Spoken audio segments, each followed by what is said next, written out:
ये समय होगा कि हम सब परमेश्वर के वचन में चलें और परमेश्वर के वचन से हम सब निकाल लेंगे लूका रचित सुसमाचार उसका दूसरा अध्याय, लूका रचित सुसमाचार उसका दूसरा अध्याय और उसके 21 से 40 पद को हम पढ़ेंगे। लूका रचित सुसमाचार उसका दूसरा अध्याय और पद 21 से 40। अगर हम सब ने निकाल लिया है तो आइए परमेश्वर के वचन के पढ़े जाने के आदर में हम सब अपने अपने स्थानों पे खड़े हो जाएंगे। और ये परमेश्वर का वचन है और परमेश्वर के वचन इस प्रकार लिखा है। जब 8 दिन पूरे हुए और उसके खतने का समय आया तो उसका नाम यीशु रखा गया, जो स्वर्गदूत ने उसके पेट में आने से पहले कहा था। जब मूसा की व्यवस्था के अनुसार उनके शुद्ध होने के दिन पूरे हुए तो वे उसे यरूशलेम में ले गए कि प्रभु के सामने लाए, जैसा कि प्रभु की व्यवस्था में लिखा है, हर एक पहलौठा प्रभु के लिए पवित्र ठहरेगा। और प्रभु की व्यवस्था के वचन के अनुसार पंडुकों का एक जोड़ा या कबूतर के 2 बच्चे लाकर बलिदान करें। यरूशलेम में समौन नामक एक मनुष्य था और वह मनुष्य धर्मी और भक्त था और इज़राइल की शांति की बाट जोह रहा था और पवित्र आत्मा उस पर था। और पवित्र आत्मा द्वारा उस पर प्रकट हुआ कि जब तक वह प्रभु के मसीह को देख न लेगा तब तक मृत्यु को न देखेगा। वह आत्मा के सिखाने से मंदिर में आया और जब माता पिता उस बालक यीशु को भीतर लाए कि उसके लिए व्यवस्था की रीति के अनुसार करे तो उसने उसे अपनी गोद में लिया और परमेश्वर का धन्यवाद करके कहा, हे स्वामी, अब तू अपने दास को अपने वचन के अनुसार शांति से विदा करता है, क्योंकि मेरी आंखों ने तेरे उद्धार को देख लिया है, जिसे तूने सब देशों के लोगों के सामने तैयार किया है, कि वह अन्य जातियों को प्रकाश देने के लिए ज्योति और तेरे निज लोग इज़राइल की महिमा हो। उसका पिता और उसकी माता इन बातों से जो उसके विषय में कही जाती थी आश्चर्य करते थे।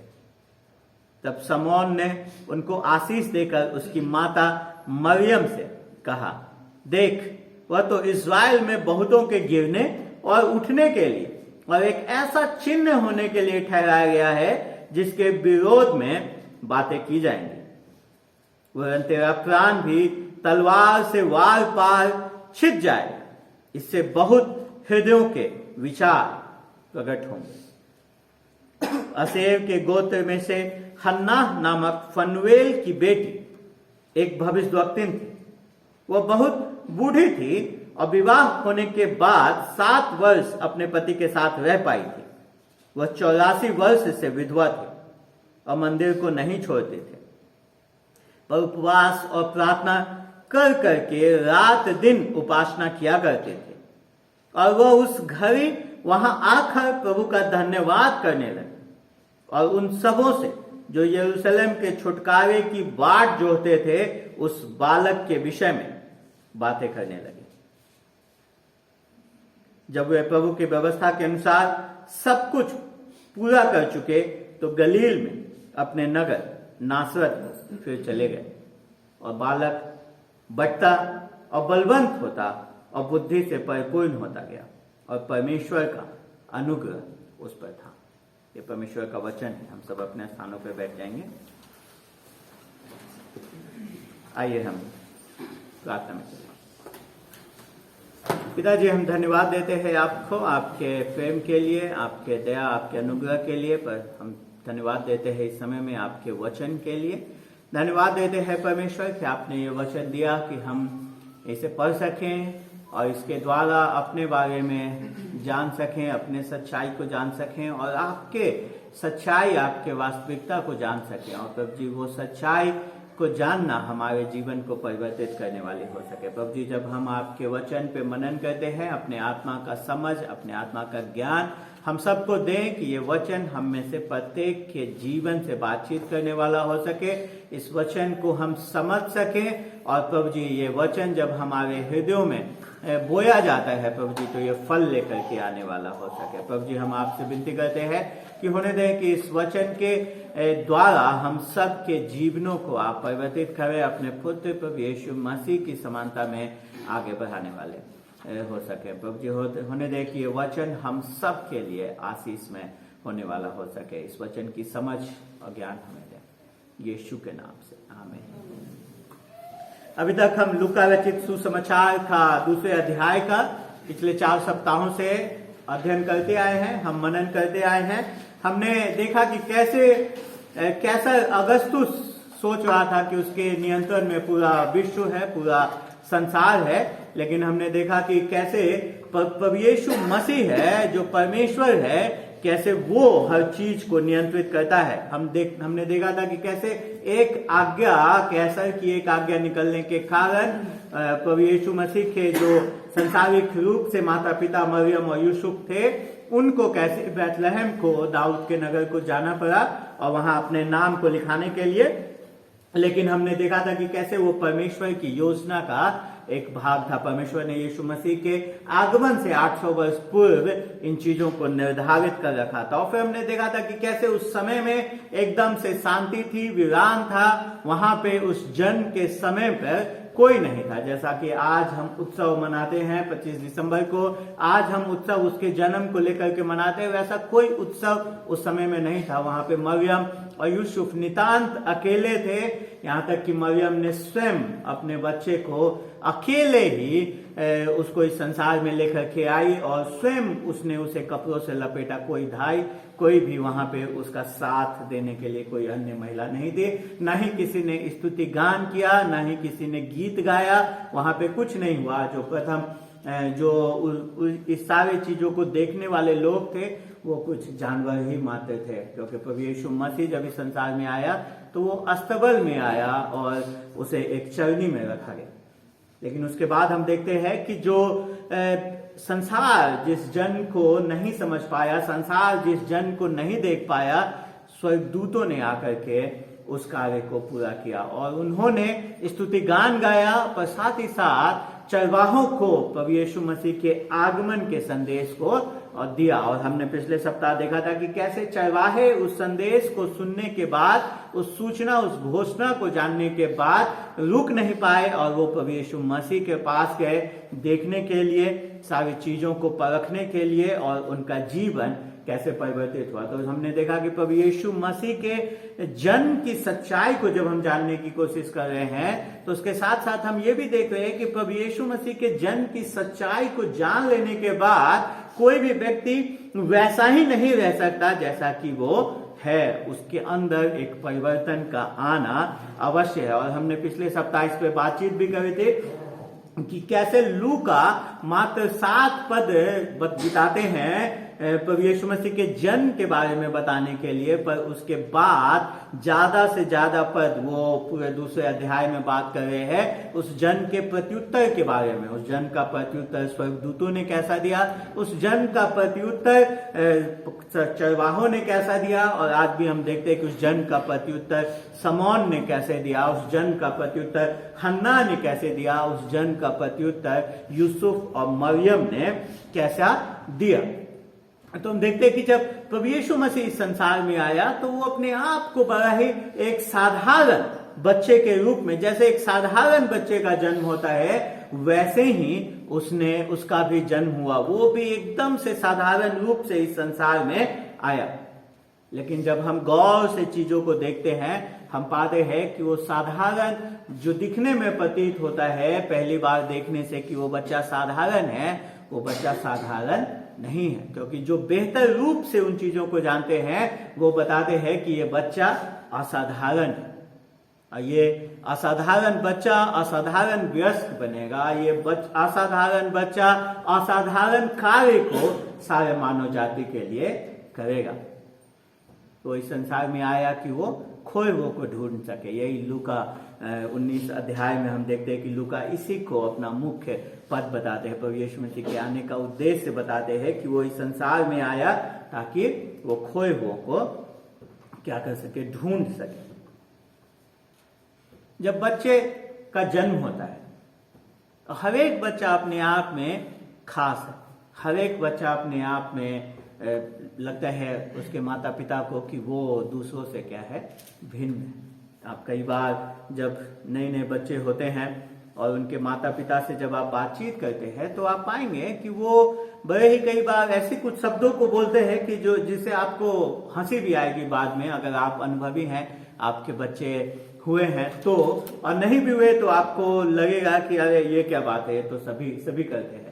लेकिन फिर भी हर एक माता पिता को लगता है कि उसका बच्चा क्या है, बड़ा असाधारण है, वो स्पेशल है, वो खास है। जैसे आप बातचीत करेंगे, छोटा सा बच्चा है लेकिन आप क्या बोलेंगे कि अरे मेरी आवाज को ये पहचानता है, मेरी आवाज को ये सुनता है, देखो मैंने इससे बोला तो ये इस प्रकार से हंसा।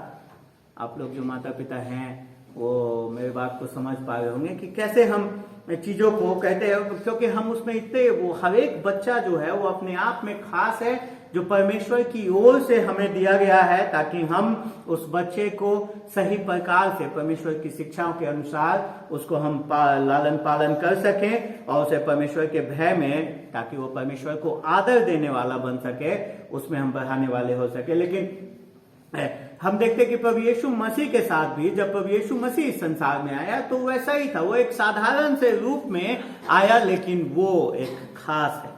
वो अपने आप में, जो उसको जानते हैं, जो उसको बेहतर रूप से जानते हैं, उनके नजर में वो अपने आप को क्या बताते हैं कि वो बताते हैं कि वो क्या है, खास है। और यही चीज हम आज 21 पद से जो 40 पद पढ़ते हैं तो हम इसी चीज को हम देखते हैं।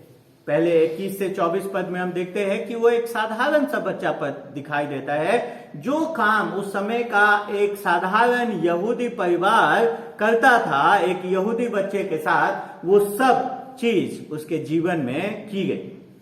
अब देखिए 21वां पद, जब 8 दिन पूरे हुए और उसके खतने का समय आया तो उसका नाम यीशु रखा गया, जो स्वर्गदूतों ने उसके पेट में आने से पहले कहा था। स्वर्गदूतों ने उसके पेट में आने से पहले मरियम को, यूसुफ को उसके नाम के बारे में बताया था।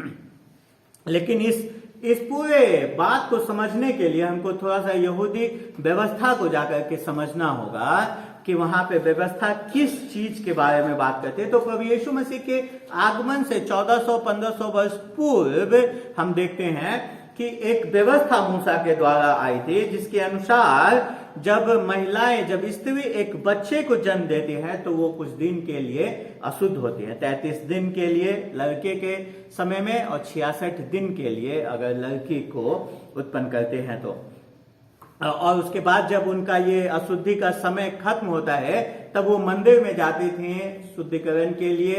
वो एक मेमने को या कुछ पक्षियों को, अगर वो गरीब हैं तो पक्षियों को, और अगर उनके पास धन है तो एक मेमने को बलिदान करने के द्वारा अपने शुद्धिकरण को करते थे।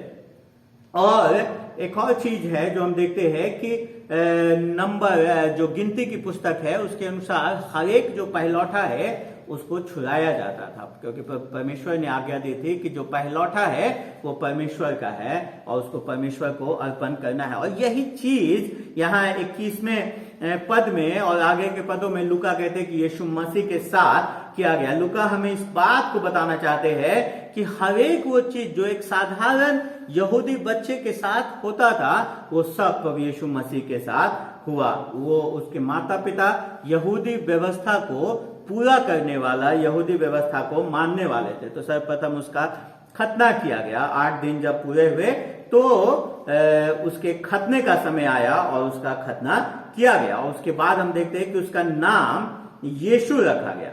ये भी खतना किया गया परमेश्वर के व्यवस्था की आज्ञाकारिता में, और उसका नाम यीशु रखा गया, वो भी परमेश्वर के व्यवस्था के, परमेश्वर की आज्ञाकारिता में ही, क्योंकि हम जानते हैं कि लिखा है कि उसके पेट में आने से पहले कहा था। जब हम मत्ती उसके 1 अध्याय 31 पद को, या इसमें भी लूका 1 अध्याय को पढ़ते हैं तो हम पाते हैं कि स्वर्गदूतों ने उसके नाम को यीशु रखने के लिए कहा था। और जब हम यीशु शब्द सुनते हैं तो हमारे लिए ये एक बड़ा खास शब्द है, क्योंकि हम आए दिन यीशु नाम कहीं नहीं सुनते हैं। लेकिन जिस समय में यीशु का जन्म हुआ था, जिस समय में यीशु इस संसार में आया था, उस समय में यीशु नाम कोई असाधारण नाम नहीं था। अगर आप इब्रानी भाषा को देखें तो यहोशू नाम जो है वही यीशु नाम है उस समय का। तो इब्रानी भाषा में उसी को यहोशू कहते। ये बड़ा साधारण सा नाम था। हर दूसरे तीसरे बच्चे का नाम यीशु या यीशुआ रखा जाता था उस समय में। तो ये नाम भी बड़ा आज हमारे लिए बहुत असाधारण नाम हो गया है, लेकिन ये नाम बहुत ही साधारण उस संदर्भ में उस समय के लोगों में था। तो ये सारी चीजें बताती है कि कैसे प्रभु यीशु मसीह एक साधारण बच्चे के रूप में इस संसार में आया। नाम भी उसका जो आज असाधारण लगता है वो उस समय में बहुत ही साधारण सा नाम था।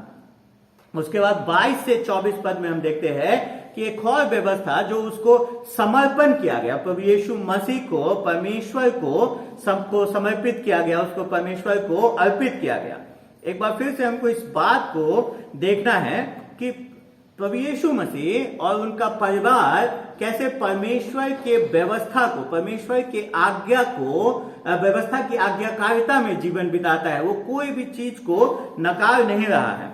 ये लूका हमको बताना चाहते कि प्रभु यीशु मसीह का जन्म एक बड़े ही वैसे यहूदी परिवार में हुआ जो परमेश्वर की व्यवस्था को मानने वाले थे, उसको पूरा करने वाले थे। और इसीलिए हम देखते हैं कि वो बाद में प्रभु यीशु मसीह आगे चल करके कहता है कि वो व्यवस्था को लोप करने के लिए नहीं आया, पर वो आया कि वो व्यवस्था को क्या करे, पूरा करे। और यहाँ पे हम देखते हैं कि जो निर्गमन का नियम था कि हर एक पहलौठा जो है वो परमेश्वर का है।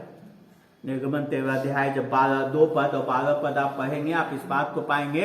परमेश्वर ने आज्ञा दी थी कि हर एक यहूदी पहलौठा जो होगा वो परमेश्वर का होगा, उसे परमेश्वर को अर्पण करना होगा। इसलिए यूसुफ और मरियम बच्चे को लेकर के परमेश्वर के भवन में यरूशलेम में उस मंदिर में जाते हैं उसको अर्पण करने के लिए, है ना।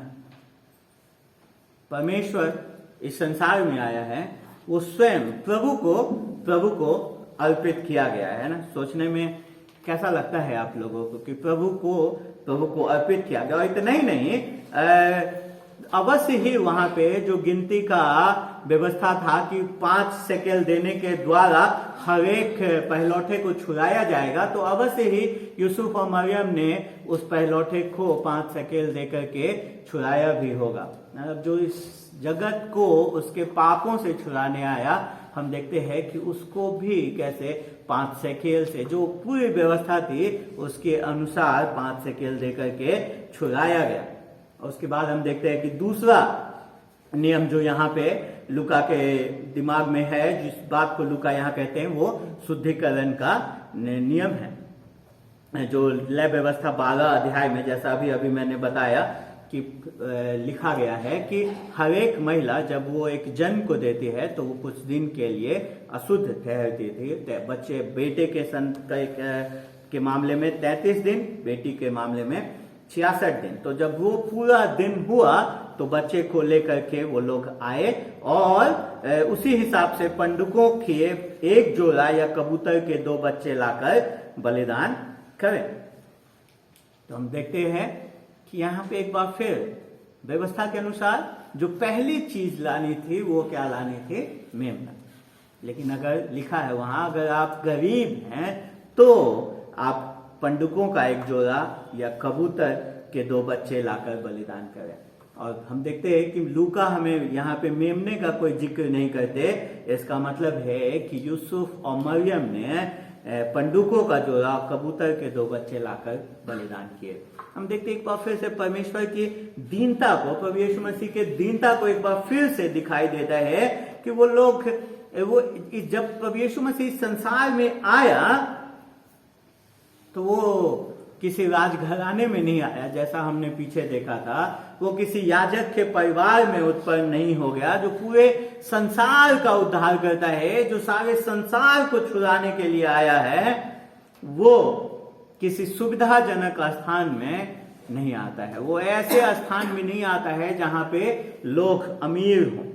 वो ऐसे स्थान पे आता है, वो ऐसे परिवार में आता है जहां पे लोग गरीब हैं, यूसुफ और मरियम के पास एक मेमने का इंतजाम करने के पैसे नहीं है। वो पंडुकों का जोड़ा और कबूतर के 2 बच्चे लेकर के आता है। सृष्टिकर्ता परमेश्वर जब इस संसार में आता है तो एक साधारण बच्चे के रूप में आता है। वो असाधारण रूप से नहीं आता है, वो साधारण रूप से उसका जन्म होता है। साधारण बच्चे के रूप में सारे नियमों को, सारी व्यवस्थाओं को पूरा करता है।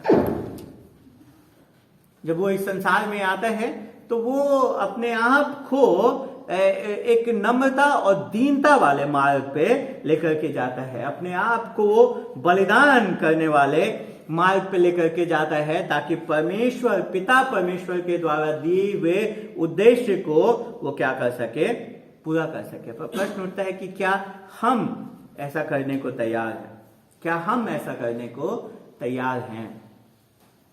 तो हम देखते हैं कि सर्वप्रथम प्रभु यीशु मसीह जब इस संसार में आया तो एक साधारण बच्चे के समान आया। लेकिन जो दूसरी बात, महत्वपूर्ण बात यहाँ पे हम 25 से 40 पद में देखते हैं, वो ये देखते हैं कि जब प्रभु यीशु मसीह को जो लोग जानते हैं वो जानते हैं कि ये बच्चा क्या है, साधारण नहीं है। ये बच्चा साधारण नहीं है, ये बच्चा असाधारण है। देखिए, सर्वप्रथम हमें समौन का उदाहरण दिया जाता है और समौन जानता था कि ये बच्चा साधारण बच्चा नहीं है।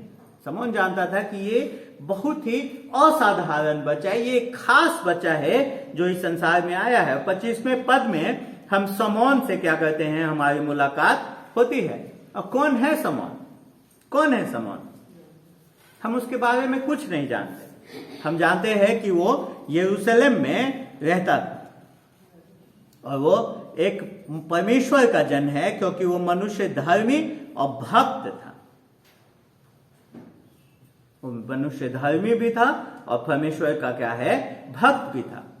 और वो विश्वास करने वाला व्यक्ति है, क्योंकि वो इंतजार कर रहा है, वो बाट जोह रहा था इजराइल के शांति का, मसीहा के आने का। वो क्या कर रहा था, बाट जोह रहा था। दूसरे शब्दों में, जो पुराने नियम में भविष्यवाणियां की गई थी उसके पूरे होने का वो इंतजार कर रहा था। और साथ ही साथ उसके पास एक सौभाग्य भी था, और वो सौभाग्य क्या था कि पवित्र आत्मा उसके ऊपर था। पवित्र आत्मा उसके ऊपर था। मेरे प्रियो, ये समौन जिस समय में रह रहा है वो पिंतेकुस्त से पहले के दिन में रह रहा है। उस समय तक पवित्र आत्मा का हमेशा के लिए इस संसार में आगमन नहीं हुआ था। पुराने नियम के समय में हम देखते हैं कि पवित्र आत्मा जब इस संसार में आता था तो एक खास उद्देश्य के लिए, एक खास व्यक्ति के ऊपर आता था, और वो कार्य पूरा होने के बाद चला जाता था। पिंतेकुस्त के दिन वो जब पवित्र आत्मा इस संसार में आया तो हमेशा के लिए हर एक विश्वासी को दे दिया गया।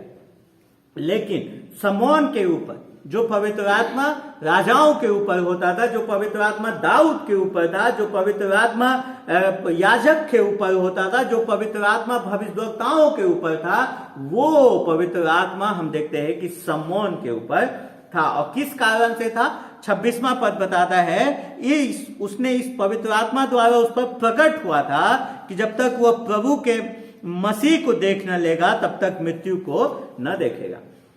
ये एक बड़ी सूचना उसके पास थी कि जब तक समौन प्रभु के आगमन को इस संसार में देख नहीं लेगा तब तक उसकी मृत्यु नहीं होगी। अब कितने वर्ष उसने इंतजार किया ये हमें यहाँ पे नहीं बताया गया, लेकिन एक दिन पवित्र आत्मा ने उस पे जाहिर किया इस बात को कि जिस दिन का तू इंतजार कर रहा है, जिस क्षण का तू इंतजार कर रहा है, वो दिन, वो क्षण आज आ गया है। आप देखिए 27 और 28 पर जब हम पढ़ते हैं तब देखते हैं कि वो आत्मा के सिखाने से मंदिर में आया, और जब माता पिता उस बालक यीशु को भीतर लाए कि उसके लिए व्यवस्था की रीति के अनुसार करे, तो उसने उसे अपनी गोद में लिया और परमेश्वर का धन्यवाद करके कहा। ये अब अपने आप में एक बड़ा ही शोभनीय, बड़ा ही देखने वाला क्या है, दृश्य है। आप सोचोगे कि जो यरूशलेम का मंदिर है और जो आप कलीसिया में देखते हैं कि बच्चों को समर्पित किया जाता है, छोटी सी कलीसिया ही तबला कमरा है और बच्चों को वहां पे समर्पण किया जा रहा है प्रभु को, वो यहाँ पे वैसा नहीं था। जो यरूशलेम का मंदिर था वो अपने आप में बहुत भव्य था, बहुत बड़ा था, बहुत बड़ा। करीबन जो इतिहासकार लोग बताते हैं तो कम से कम 143 एकड़ में वो फैला हुआ मंदिर था।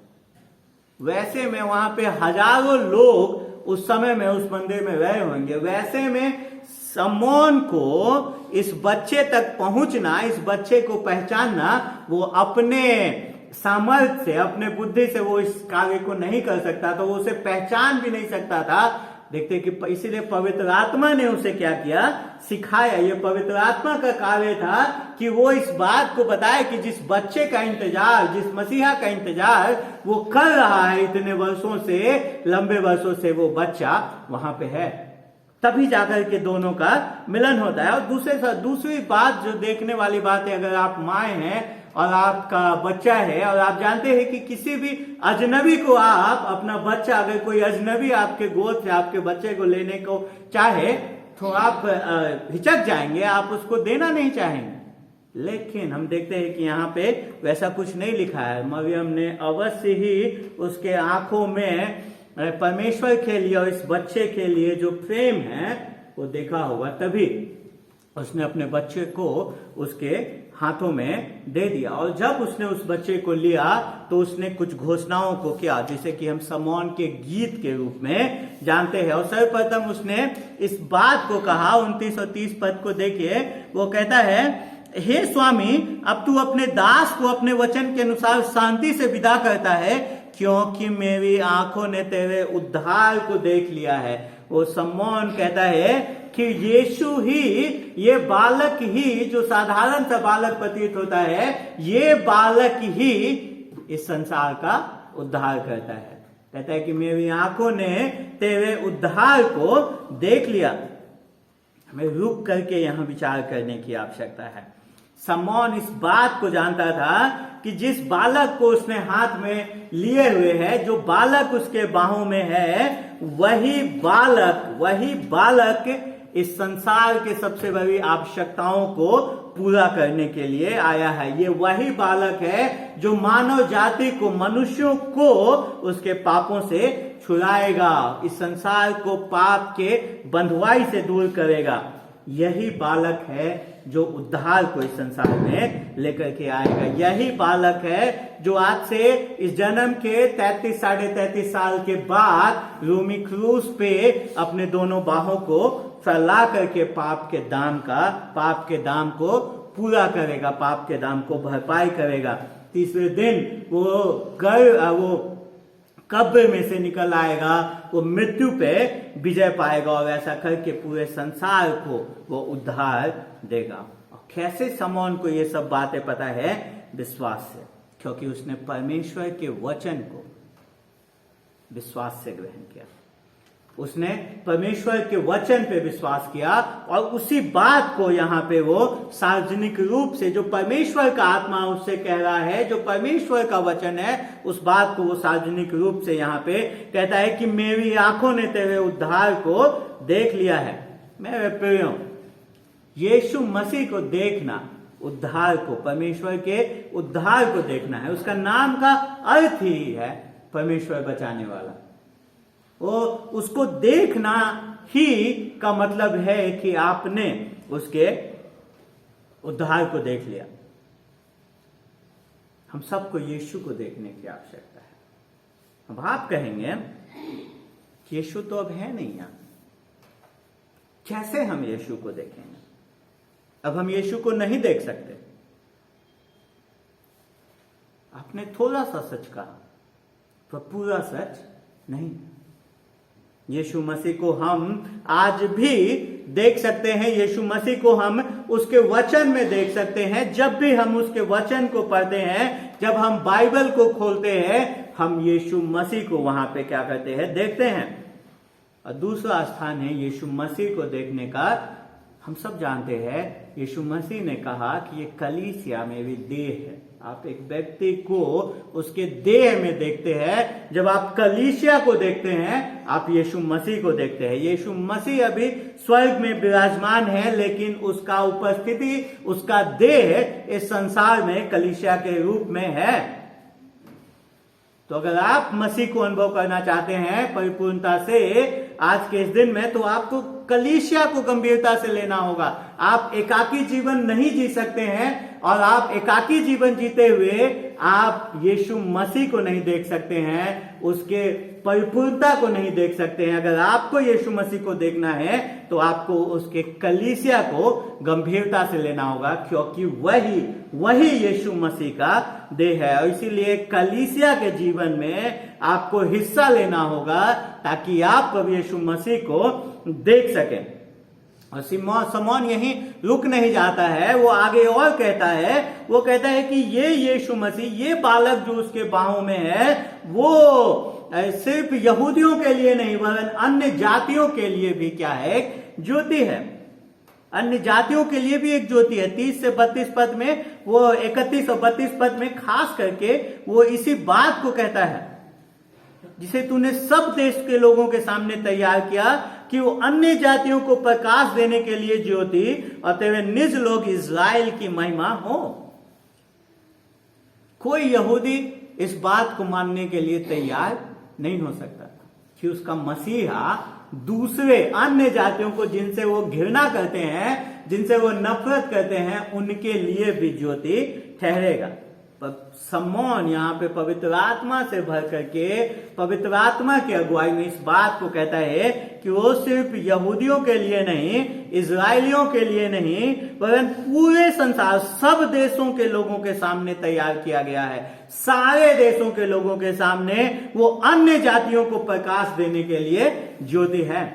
मैं कुछ ही वर्ष बाद जब पौलुस इसी मंदिर में खड़ा होकर के इस बात को कहेगा, प्रेरितों के काम 22वें अध्याय में, कि मुझे परमेश्वर ने अन्य जातियों को उद्धार के संदेश को देने के लिए चुना है, तो ये यहूदी भी उसको दो फाड़ में फाड़ देने के लिए तैयार हो जाती है। ऐसा यहूदी मानसिकता था, और वही मानसिकता के साथ समौन यहाँ पे है। लेकिन पवित्र आत्मा के अगुवाई में वो कहता है कि ये बालक जो है, ये यीशु मसीह जो है, वो यहूदी लोगों तक के लिए नहीं है। ये किसी एक खास जाति, किसी एक खास रंग के लोगों के लिए, किसी एक खास नस्ल के लोगों के लिए नहीं है। ये सारे जातियों के लिए है, ये सारे देश के लोगों के लिए तैयार किया गया है।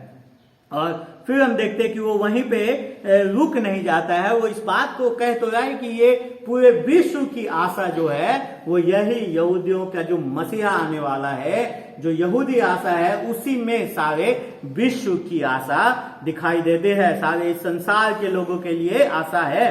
और लेकिन जब वो इस बात को कह रहा था, तो हम देखते 33वें पद में उसका पिता और उसकी माता इन बातों से जो उसके विषय में कही जाती थी आश्चर्य करते थे। मरियम और यूसुफ वहां पे आश्चर्य कर रहे हैं।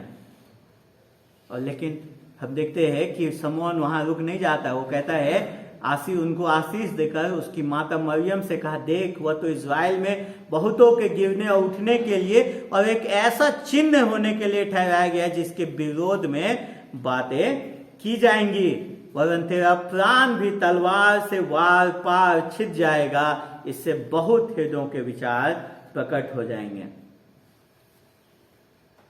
यहां पे हम देखते हैं समौन कहता है कि यीशु मसीह का प्रत्युत्तर, लोग उसके संदेश का प्रत्युत्तर मिला जुला होगा। हर एक व्यक्ति उस संदेश को, यीशु मसीह के उद्धार को उसी प्रसन्नता से ग्रहण नहीं करेगा जो दूसरा करता है।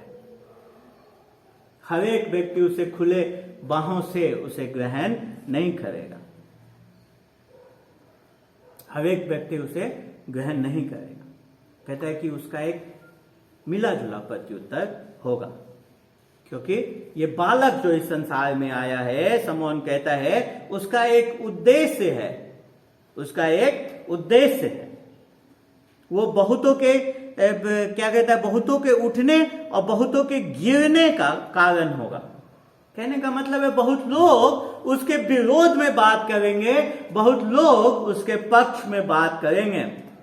और यहां लिखा है कि वरन तेरा प्राण भी तलवार से वार पार छिद जाएगा। कहने का मतलब है तेरा प्राण भी, मतलब मरियम से पहले किसी के प्राण को जाना है। तो जिस तलवार की बात समौन यहाँ कह रहा है, जो तलवार मरियम के आर पार हो जाएगा, वो पहले यीशु मसीह के मृत्यु के बारे में बात कर रहा है कि वो यीशु मसीह का मृत्यु है जो वो हम जानते हैं, जब हम सुसमाचारों को आगे पढ़ते हम जानते हैं कि उसके क्रूस के सामने जब प्रभु यीशु मसीह प्राण त्याग रहा था तो मरियम वहां पे खड़ी थी। इसलिए प्रभु यीशु मसीह ने क्रूस से जो तीसरी वाणी कही थी तो कहा था कि देखिए तेरी माता है।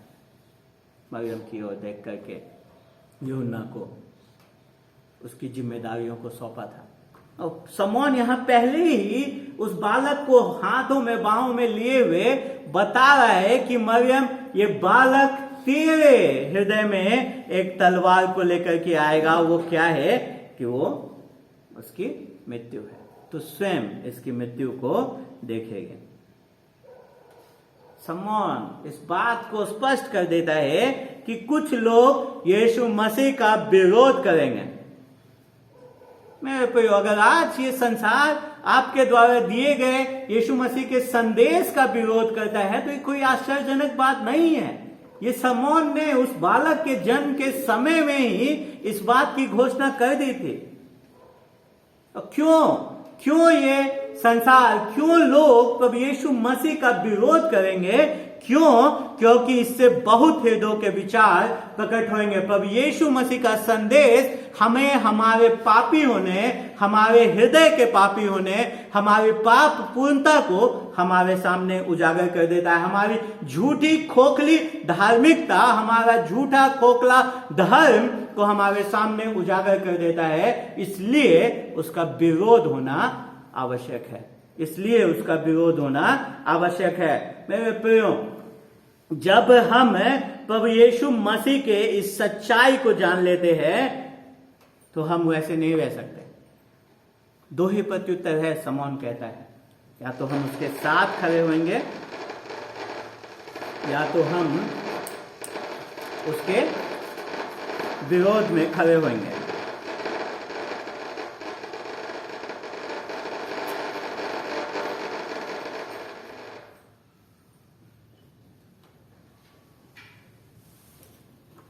हमें इस बात को मानना पड़ेगा कि आप यीशु को क्या समझते हैं, आप यीशु के बारे में क्या जानते हैं। क्या आप यीशु के इस सच्चाई को जानते हैं जो समौन जानता था?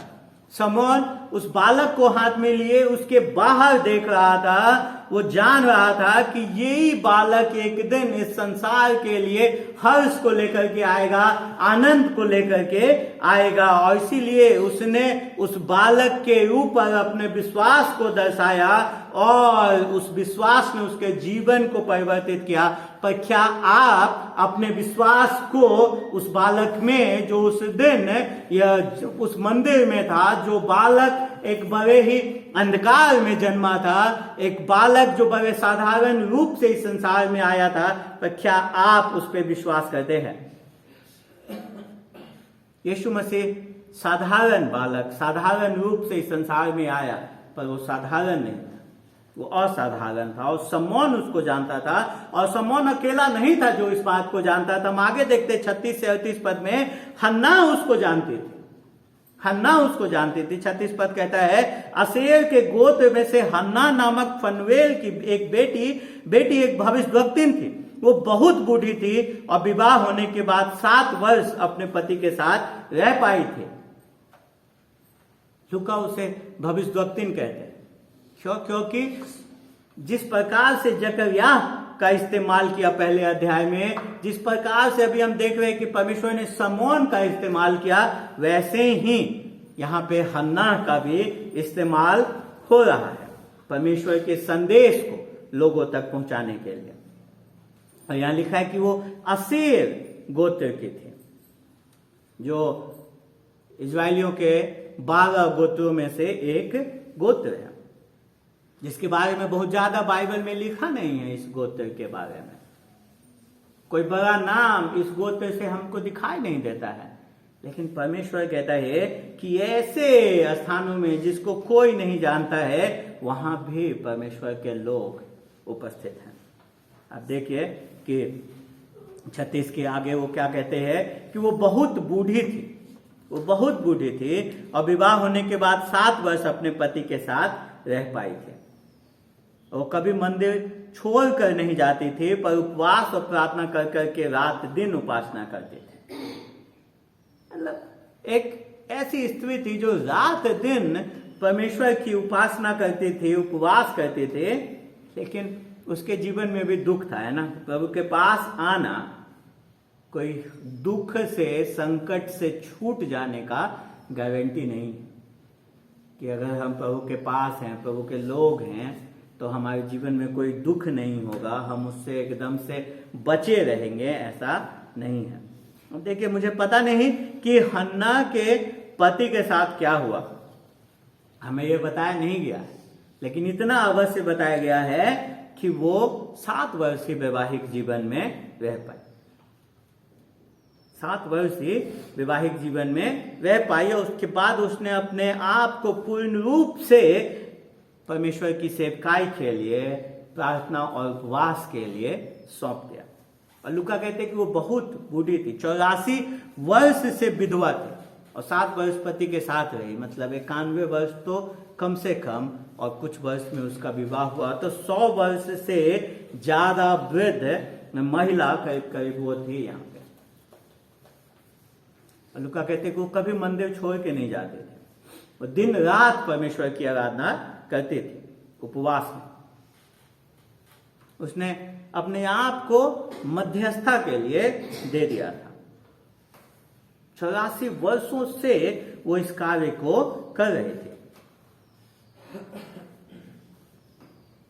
समौन एक बुजुर्ग व्यक्ति था, काफी समय से परमेश्वर के आगमन का इंतजार कर रहा था। हन्ना यहाँ पे बूढ़ी महिला परमेश्वर के सेवा टहल में अपने आप को इतने लंबे वर्षों से दे हुई है। तो ये समौन और हन्ना का उदाहरण हमारे अपने जीवन में क्या बातचीत करता है। जो हमारा आज का संसार है, जो स्व केंद्रित है, जिसको लगता है सब चीज उसके बारे में है, उसी के लिए है, सब चीजें सिर्फ वो है और कुछ नहीं, उससे, हमसे और आपसे ये चीजें क्या बात करता है ऐसे समय में। मेरे प्रियो, प्रश्न ये उठता है कि आज आप, अगर परमेश्वर ने आपको एक नया दिन दिया है, तो क्या इस दिन को आप अपने उद्देश्यों के लिए जीना चाहते हैं कि परमेश्वर के उद्देश्यों के लिए? हम और आप कोई अपने लिए कोई उद्देश्य नहीं बना सकते हैं। प्रश्न ये नहीं है कि हम क्या करना चाहते हैं, प्रश्न ये है कि परमेश्वर क्या करना चाहता है हमारे द्वारा। परमेश्वर मुझसे क्या चाहता है। हम हमेशा सोचते हैं कि हमने प्रभु को ग्रहण कर लिया है, वास्तविकता में प्रभु ने हमें चुना है। हम सोचते हैं कि अब प्रभु के पास हमारे लिए क्या है। प्रियो, हम क्या चाहते हैं प्रभु से, ये प्रश्न ही नहीं है। प्रश्न है कि प्रभु हमसे क्या चाहता है, प्रभु हमसे क्या चाहता है। और हन्ना विश्वास करती है इस बालक पे।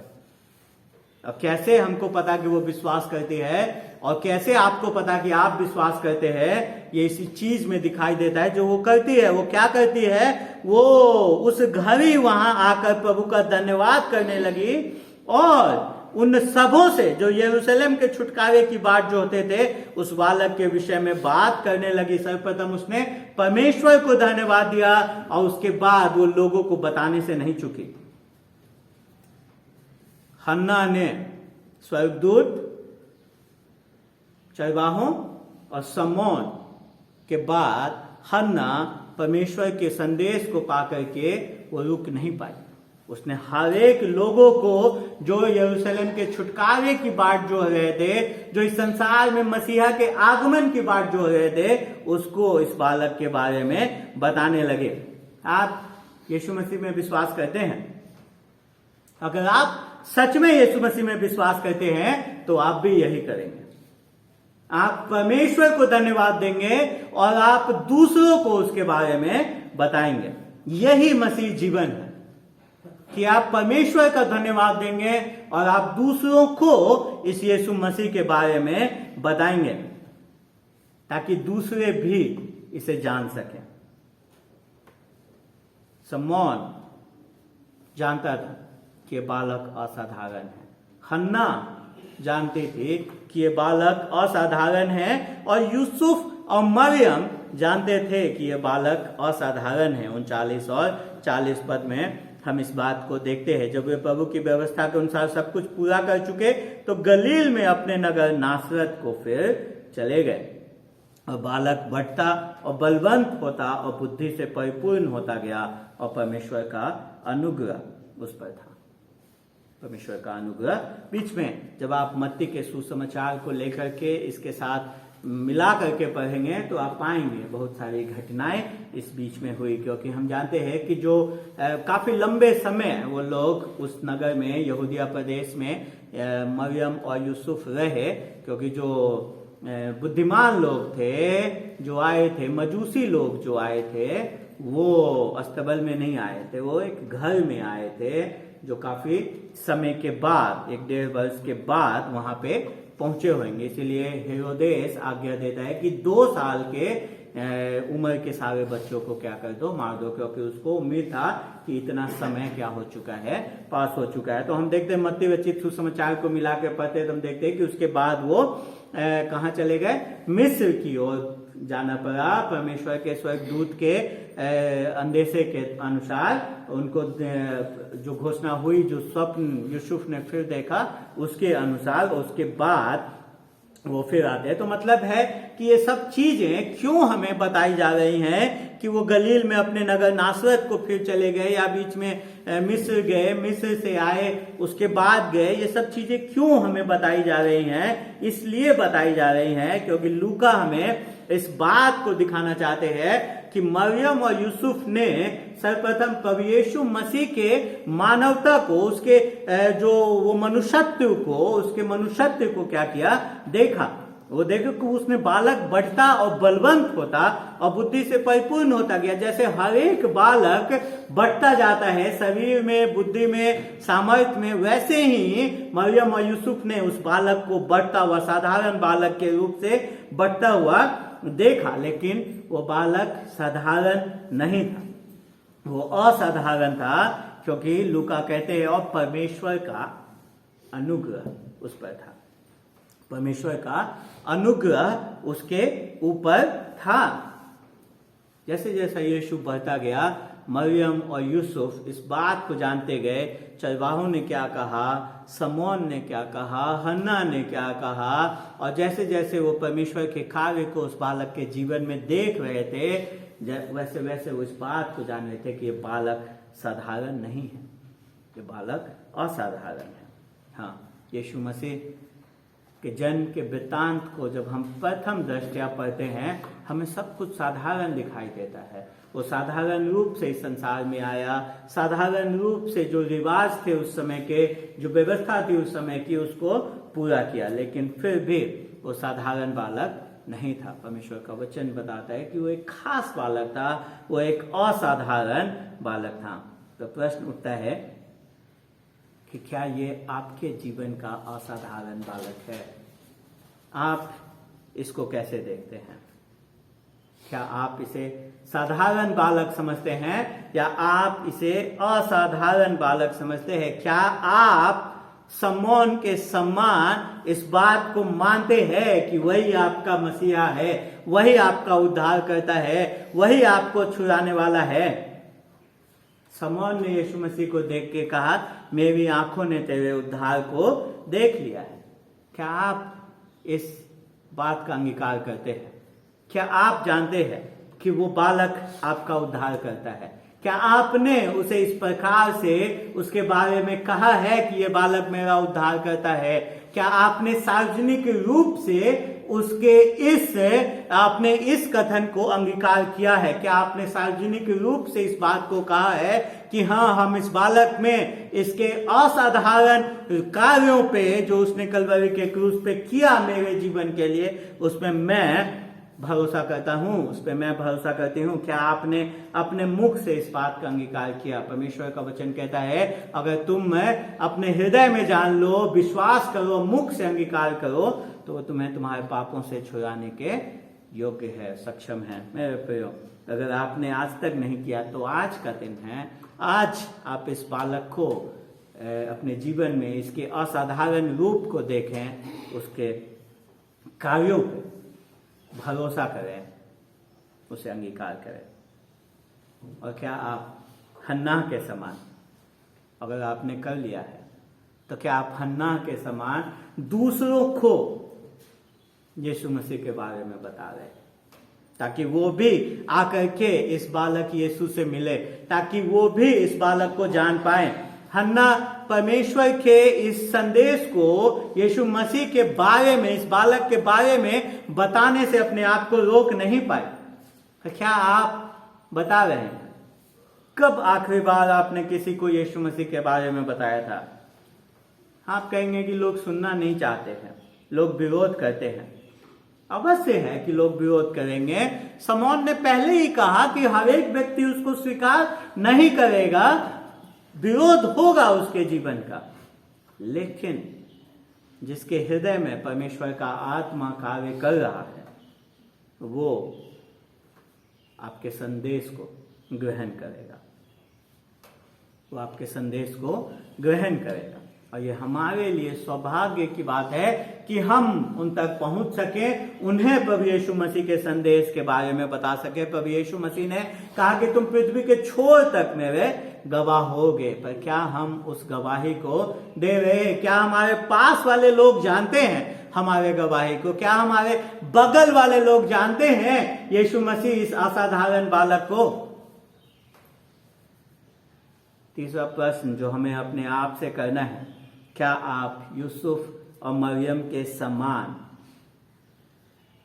यीशु मसीह के लिए जिएंगे, चाहे कोई भी दाम आपको इसके लिए क्यों न चुकाना पड़े? यूसुफ और मरियम ने अपने जीवन का सब कुछ त्याग दिया इस बालक के लिए। मरियम उस समय में कुंवारी होकर के गर्भवती हो, उसने संसार के उस अपमान को सह लिया प्रभु यीशु मसीह के लिए। अपना सब कुछ छोड़ करके वो यहूदिया प्रदेश में रहे। वहां पे भी जब वो सेटल होने लगे तो उन्हें मिस्र देश को भागना पड़ा, मिस्र देश से उन्हें वापस नासरत आना पड़ा। वो जीवन भर इधर उधर होते रहे। मरियम को अपने आंखों के सामने अपने बेटे की मृत्यु को देखना पड़ा इस संसार के उद्धार के लिए। पर क्या आप हर एक दाम को चुकाने के लिए तैयार हैं यीशु मसीह के लिए जीने के लिए? क्या आप चाह रखते हैं इस प्रकार से दुख उठाने के लिए? क्या आप इस बात को जानते हैं? क्या इस बात की चाह है कि एक तलवार आपके हृदय में भी छिद्र कर सकता है, आपके हृदय के आर पार हो सकता है, आपके आत्मा के आर पार हो सकता है यीशु मसीह पे विश्वास करने के कारण? क्या ये बालक जो खास है, जो असाधारण है, जो एक बहुत ही विशेष बालक है, क्या ये बालक इतना विशेष है कि आप इसके लिए दुख उठा सकें? क्या ये बालक इतना विशेष है? मरियम और यूसुफ कहते हैं हाँ है, पर आप क्या कहते हैं? क्या ये बालक आपके लिए इतना खास है? आइए हम प्रार्थना करें। पिताजी, हम धन्यवाद देते हैं आपको, आपके प्रेम के लिए, आपके दया के लिए, आपके अनुग्रह के लिए, आपके पुत्र प्रभु यीशु मसीह के लिए हम धन्यवाद देते हैं परमेश्वर कि वो इस संसार में आया, एक साधारण रूप से एक असाधारण बालक इस संसार में आया। वो असाधारण वयस्क के रूप में बढ़ा और उसने असाधारण कार्य किया जो इस संसार में और कोई नहीं कर सकता। उसने मानव जाति के उद्धार के लिए अपने आप को बलिदान कर दिया। उसने मृत्यु पे जय पाई, तीसरे दिन मृतकों में से जी उठा, ताकि हम सब के उद्धार को दे सके, हमारे दाम को, हमारे पाप के दाम को उस क्रूस पे चुका सके, और परमेश्वर हम सबको वो उद्धार देने वाला हो सके। होने परमेश्वर कि हम इस विशेष बालक को अपने जीवन में पहचान सकें, पर जो हम उसका अंगीकार कर सकें, हम उसके बारे में दूसरों को बता सकें, और परमेश्वर इस बालक के लिए, इस यीशु मसीह के लिए जो हमारे जीवन का उद्धार करता है, हमारा मसीहा है, उसके लिए हम किसी भी दुख को उठाने के लिए तैयार रहने वाले हो सकें, हम हर कीमत पे उसके पीछे चलने के लिए तैयार होने वाले हो सकें। सब कुछ आपके हाथ में सौंपते हैं। हम सबको वो सामर्थ्य दें, वो बुद्धि दें, वो ज्ञान दें कि हम ऐसा करने वाले हो सके। तो ये हम अपने सामर्थ्य से इस बालक में अंगीकार नहीं कर सकते, हम अपने सामर्थ्य से इसे दूसरों को बता नहीं सकते इसके बारे में, हम अपने सामर्थ्य से इसके लिए दुख नहीं उठा सकते। तो जो होने देगी आपका आत्मा हम सबके साथ हो, हमारे जीवन में कार्य करे, ताकि हम इस बालक यीशु के लिए जो असाधारण है, जो खास है, जो विशेष है, उसके लिए हर दुख को उठाने को तत्पर रहने वाले हो सके, उसे दूसरों तक पहुंचाने वाले हो सके। यीशु के नाम से आमीन।